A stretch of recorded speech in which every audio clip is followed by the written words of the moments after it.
അംഗപരിമിതരായ യുവാക്കൾ യുവതിയുമായി സൗഹൃദം സ്ഥാപിച്ച് തങ്ങളുടെ ശാരീരിക വൈകല്യം സഹതാപമാക്കി യുവതിയിൽ നിന്നും 6 പവനോളം ആഭരണങ്ങളും 52,000 രൂപയും കൈക്കലാക്കി മുങ്ങി. യുവതിയുടെ പരാതിയിൽ 2 യുവാക്കളെ ചാലിശ്ശേരി പോലീസ് അറസ്റ്റ് ചെയ്തു. ചതിയിൽപ്പെട്ട വിവരം യുവതിയും കുടുംബവും ചാലിശ്ശേരി പോലീസിൽ പരാതി നൽകി. പ്രതികളെ പിടികൂടി ചോദ്യം ചെയ്യൽ ആരംഭിച്ചു. എന്നാൽ തങ്ങളുടെ ഭാഗം ന്യായീകരിക്കുകയും തങ്ങളുടെ അവസ്ഥ കാണിച്ച് വീണ്ടും സഹതാപ രീതിയിൽ സംസാരിച്ച് പോലീസിന്റെ അന്വേഷണം വഴിതിരിച്ചുവിടാനുള്ള ശ്രമം പോലീസ് പൊളിച്ചു. ട്രാൻസ്ലേറ്ററിന്റെ സഹായത്തോടെ കാര്യങ്ങൾ മനസ്സിലാക്കിയാണ് പ്രതികൾക്കെതിരെ കേസ് രജിസ്റ്റർ ചെയ്തത്. തുടർന്ന് യുവതിയിൽ നിന്നും തട്ടിയെടുത്ത 6 പവൻ സ്വർണ്ണാഭരണവും പോലീസ് കണ്ടെടുത്തു. വിൽപ്പന നടത്തിയ കടയിൽ നിന്നുമാണ് സ്വർണം കണ്ടെടുത്തത്.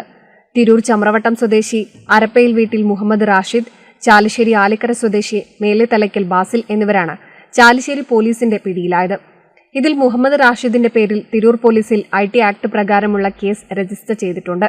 ഷൊർണൂർ ഡിവൈഎസ്പി മനോജ് കുമാറിന്റെ നേതൃത്വത്തിൽ Chalissery inspector Mahendra Simhan, SI Sreelal, squad അംഗങ്ങളായ ASI Abdul Rasheed, SCPO Sajith, ASI Jayan, SCPO Ranjith, SCPO Naushad Khan എന്നിവരടങ്ങിയ അന്വേഷണ സംഘമാണ് ഇവരുടെ തട്ടിപ്പു ചുരുൾ നിവർത്തി പ്രതികളെ നിയമത്തിന് മുൻപിൽ കൊണ്ടുവന്നത്.